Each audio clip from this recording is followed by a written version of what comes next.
So this guy, his name's George, and George has a big problem. The SWAT team has got him surrounded, and it doesn't look like he's giving up anytime soon. So this all started because George has a 27-year-old son who we'll call Trip. And George and Trip are really close. But one day, everything changes, because even though Trip is only 27 years old, he has a massive stroke. So they rush him to the hospital, and while he's there, doctors do everything they can to save him. But unfortunately, he ends up in a coma, and now he's on life support. So George is there with Trip's mom, who we'll call Mom, and Trip's brother, who we'll call Brother, and they're all in Trip's hospital waiting room waiting for an update. But see, this is not their first time in a situation like this with Trip, because he's had seizures and stuff like that in the past, and even when it feels like he's not going to make it, Trip always pulls through.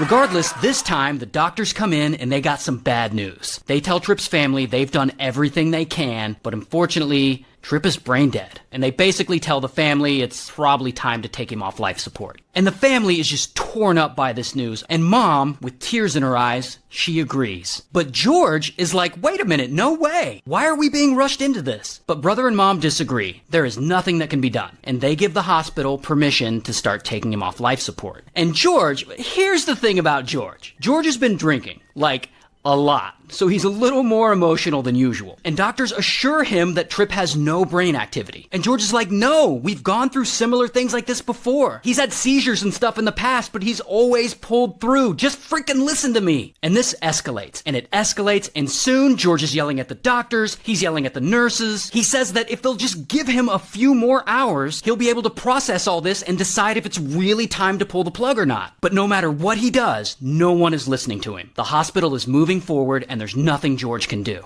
Until suddenly, out of nowhere, George pulls out a pew-pew and he points it at the doctors and he tells them to back away from his son. And naturally, everyone starts freaking out. Like, whoa, calm down, buddy. And one of the nurses calls 911. Hey, we need the police stat to the hospital. We have a family member with a gun. So George is there, drunk, waving his pew-pew around, threatening to unalive the staff. But then, out of nowhere, boom. Brother jumps on him, and they wrestle, and he manages to take the pew-pew out of his hand. But George is far from done. He looks at the whole room, and he's like, you think that's the only weapon I got? So everyone is like, okay, I don't get paid enough for this, and they all leave the room. And George immediately shuts the curtain around Trip's bed so no one can see what's going on. Then, because the nurse called 911, the SWAT team shows up, and they put the entire hospital in total lockdown. And they don't want this to get ugly, so they're basically like, George, please surrender. And George is like, nah. And the whole time, he's by Trip's side holding his hand. And this standoff goes on for hours, with the SWAT team just outside waiting because they don't want George to go crazy with whatever second weapon he has. Here's the thing though, George doesn't have a second weapon. He never had a second weapon. He just told everyone he did so he could buy Trip some more time. So they've been in this standoff for about 3 hours, and then suddenly, Trip squeezes George's hand. And George is like,